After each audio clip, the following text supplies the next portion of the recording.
మొక్కలు ఇస్తున్నామా, మేమైనా ఏమైనా చేస్తున్నామా, లేకపోతే ఎటైనా తూగుతూ వెళ్తున్నామా? మీరు అసలు ఏమనుకుంటున్నారు అమ్మాయిల గురించి నాకు అర్థం కావట్లేదు. నిర్దాక్షిణ్యంగా అమ్మాయిలు అడుగుతుంటే అంటే మేము అడగకూడదు, అక్కడ మా భూములు అడగకూడదు, మేము హెచ్సిలకు సంబంధించి మేము ఇక్కడ చదువుతున్నాం, ఇవి మా భూములు, మేము రోజు ఈ జింకల్ని చూస్తున్నాం, నెమలి చూస్తూ పెరుగుతున్నాం, నెమలి చూస్తూ చదువుతున్నాం. అలాంటి మీరేమో రేవంత్ రెడ్డి గారేమో ఏమంటున్నారు, నెమలు లేవు, జింకలు లేవు, పుల్లు లేవు అని గుంటూరులోనే అంటారు. ఎవరు గుంటూరు మీరు వచ్చారు, గుంటూరుకల్లాగా ఇక్కడ ఫుట్బాల్ ఆడడానికి వచ్చారు చూసారు వెళ్ళిపోయారు. ఇప్పుడు భూములన్నీ పట్టుకెళ్ళిపోతున్నారు. మేము స్టూడెంట్స్ ఉన్నాము, ఏబీవీపీ ఉంది, ఎప్పటికీ యుద్ధం అయితే ఆగదు, ఇది ఎప్పటికీ ఆగదు. మా భూములు మాకు వెనక్కి వచ్చే వరకు హాల్ట్ చేయాలి, డెసిషన్ హాల్ట్ చేయాలి. ఇందిరమ్మ రాజ్యంలో మహిళలకి ప్రాధాన్యత ఇస్తా ఉన్నా అని చెప్తా ఉన్నారు రేవంత్ రెడ్డి సర్కార్. అదే చెప్తున్నారు, ఒకప్పుడు వాళ్ళు ఇచ్చినట్టు ఇచ్చి ఇప్పుడు లాక్కుంటుంటే ఎలా? మీకు నచ్చినట్టు ఏం చేస్తున్నారు? ఇప్పుడే మీకు నచ్చినట్టు ఎవరో అడగరు, మీకు నచ్చినట్టు చేస్తే ఎవరో ఊరుకోము. స్టూడెంట్స్ ఉన్నాము, ఏబీవీపీ ఉంది ప్రశ్నించడానికి, ఇది ఆపే వరకు మేము ఊరుకోము, నిరక్షణ ఇది చేస్తూనే ఉంటాము, ఇక్కడే ఉంటాము. చాలా గాయాలయ్యాయండి, అమ్మాయిలు లాఠీ చార్జ్ చేసుకుని మోకాల మీద లాఠీ చార్జ్ రక్తం చిందిస్తున్నారు. అక్కడ అమ్మాయిల మీద లాఠీ చార్జ్ ఏంటి అసలు? ఏం చేసేవారు మేము? ఇది ఎప్పటికీ ఆగదు, ఇది చెప్తున్నా. స్టూడెంట్స్ ఉంది, ఏబీవీపీ ఉంది, ఏ రోజుకి ఇది ఆగదు.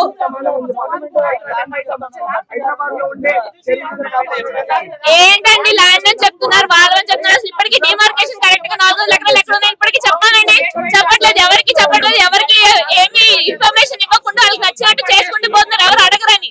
కనీసం మా క్యాంపస్ కూడా మాకు వెళ్ళడానికి ఎలా లేకుండా మేము ఐడి కార్డు చూపించుకుని వెళ్ళడం ఏంటంటే నాకు అర్థం కాదు. మా క్యాంపస్ ఇది, మేమున్నాం ఇక్కడ, మేము స్టూడెంట్స్ అండి, మాకు ఏ పార్టీకి సంబంధం లేదు, మేము హెచ్సియు స్టూడెంట్స్. మాకు ఎవరో ఇంకెక్కడో పేటీఎం డబ్బులు ఇచ్చారని మాకు ఎందుకండి? మేము ఇక్కడ చదువుకోవడానికి వచ్చాం, మా భూములు మేము చూస్తూ పెరిగాం, ఈ అడవులు చూస్తూ పెరిగాం, మాకు ఈ అడవులు మాకు కావాలి. మీరు దీన్ని డ్యామేజ్ చేసి బయోడైవర్సిటీ డ్యామేజ్ చేసి ఏ డెవలప్మెంట్ చేసినా, రేవంత్ రెడ్డి గారు మీకు చెప్తున్నా, ఏ డెవలప్మెంట్ చేసినా మీకు అది డెవలప్మెంట్ కాదు కానీ తిరిగి మళ్ళీ మీకు కర్మ మీకే వస్తుంది, అది మాత్రం గుర్తుపెట్టుకోండి. ఓరంది ఏంటండి, ఎన్ని డీలు ఎన్ని చింకలండి రోడ్డు మీదకి వచ్చి పడుతున్నాయి, ఎన్ని చనిపోతున్నాయండి, కనిపించట్లేదా? ఆయన బయట నుండి ఇవన్నీ క్లోజ్ చేస్తున్నారు, మార్కెట్ క్లోజ్ చేస్తున్నారు, ఎవరు ఎల్లవరు ఏం జరుగుతుందని ఎవరికి తెలియకుండా చేస్తున్నారు వాళ్ళు.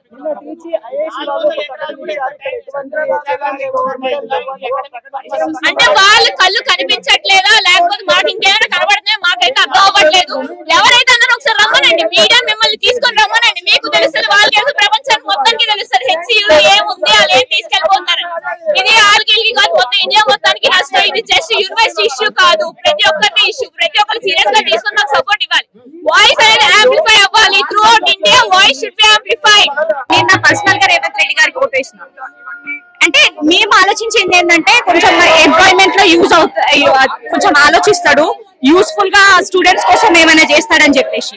కానీ ఇక్కడికి వచ్చిన తర్వాత స్టూడెంట్స్ మీద ఇట్లా తిరగబడితే మేము ఎక్కడికి వెళ్ళాలి? అంటే సెంట్రల్ యూనివర్సిటీ అంటే స్టేట్ పాలిటిక్స్ ఇన్వాల్వ్ అయ్యి లేవనా, లేకపోతే సెంట్రల్ యూనివర్సిటీ అంటే స్టేట్ నుంచి ఎవరు రియాక్ట్ అవ్వరని చెప్పాలి.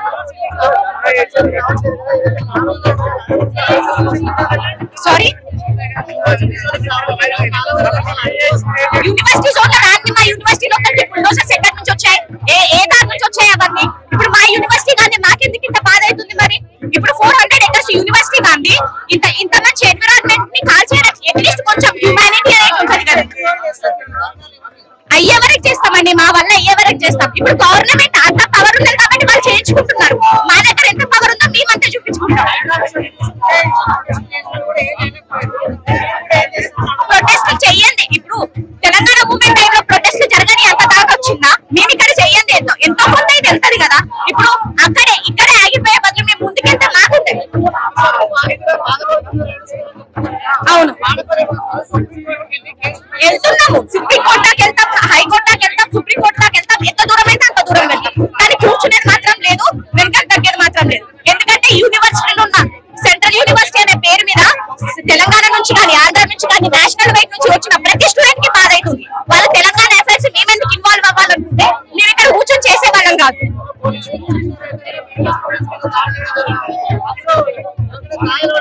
గాయాలైనా అరెస్ట్ కూడా అయ్యారు, మరి వాళ్ళ పేరెంట్స్ కి కూడా బాధ ఉంటది కదా. ఇప్పుడు గాయాలై వాళ్ళు అక్కడి దాకా వెళ్లాల్సిన అవసరం ఏంది? యూనివర్సిటీ ల్యాండ్ కానప్పుడు స్టూడెంట్స్ కి ఏం అవసరం గాయాలు తీసుకొని అరెస్ట్ అయ్యేంత వరకు?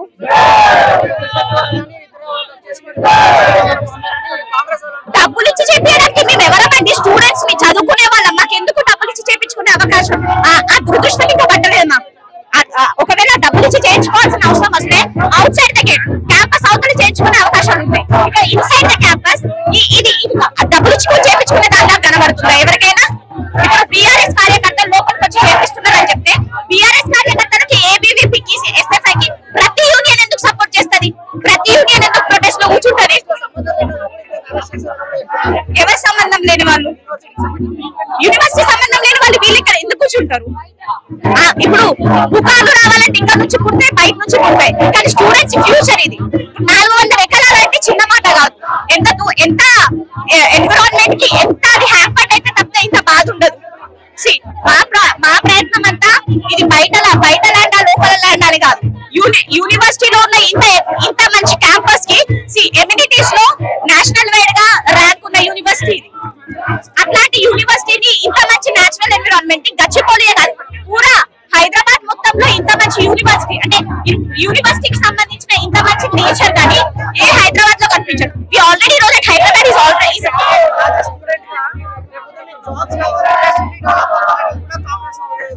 ఇప్పుడు ఎంప్లాయ్మెంట్ అనేది గవర్నమెంట్ చేతిలో ఉంటది. ఒక ఐటీలోనే ఉన్నాయా మా కంపెనీస్?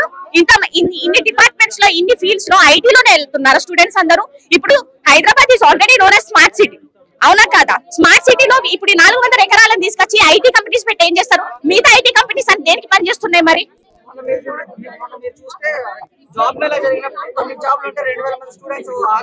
అవును, బట్ ఇలాంటివి అంటే కంపెనీస్ లేకపోవడం వల్లే కదా డెవలప్మెంట్ జరిగితే స్టూడెంట్స్ కూడా మంచి డెవలప్మెంట్ జరగాలంటే చెట్లను ఎందుకు నరగాలండి? వేరే ఏరియాస్ లేవా? అసలు హైదరాబాద్ లో ఏరియాసే లేవా? కంపెనీస్ కట్టడానికి ప్లేసెస్ లేవా?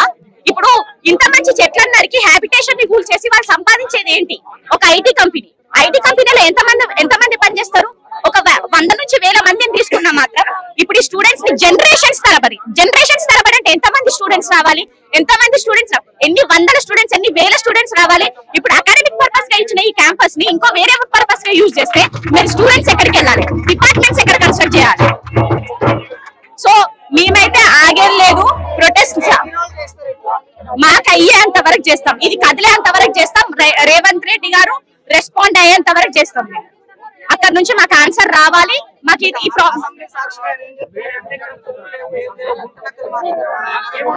నాది ఒక క్వశ్చన్, గుంట నక్కలు దేని మీద పడి మరి ఇప్పుడు జింకలు లేని, పికాక్స్ లేని, ర్యాబిట్స్ లేని, ఇవన్నీ లేని గుంట నక్కలు వేటి మీద పడి జీవిస్తున్నాయి? చెట్లను తింటున్నాయా? చెట్లను జీవించేది అవి. మరి ఇవన్నీ లేని అవి ఎక్కడి నుంచి వచ్చినాయి? హ్యాబిటేషన్ లో గుంట నక్కలు ఉంటే మరి మాకు ఇప్పటి వరకు కనబడలేదు. ఇప్పుడు యూనివర్సిటీ హిస్టరీ మొత్తంలో ఏ స్టూడెంట్ కైనా గుంట నక్క కనిపించిన సిచ్యువేషన్ ఉందా? గుంట నక్కన ఎవరిని రిఫర్ చేస్తున్నారో అందరికీ తెలిసిన ముచ్చట. అది ఎవరి దగ్గర దాగింది కాదు, గుంట నక్క రిఫర్ చేసేది ఎవరు అందరికీ తెలుసు. ఇప్పుడు వచ్చి గుంట నక్కలు ఉన్నాయంటే మిగతా జంతువులు ఎక్కడికి వెళ్తాయి? గుంట నక్కలు అయితే మాకు ఇప్పటి వరకు కనబడలేదు. నేను student of university of Hyderabad, మాకైతే గుంట నక్కలు కనబడలేదు. ఆయన ఎవరిని రెఫర్ చేసి గుంట నక్కలు అన్నారో ఆయనకు తెలుసు, మాకు తెలుసు. కానీ ఇక్కడ గుంట నక్కలు లేవు, ఉన్నవి చిన్న చిన్న జంతువులు, మంచి హ్యాబిటేషన్.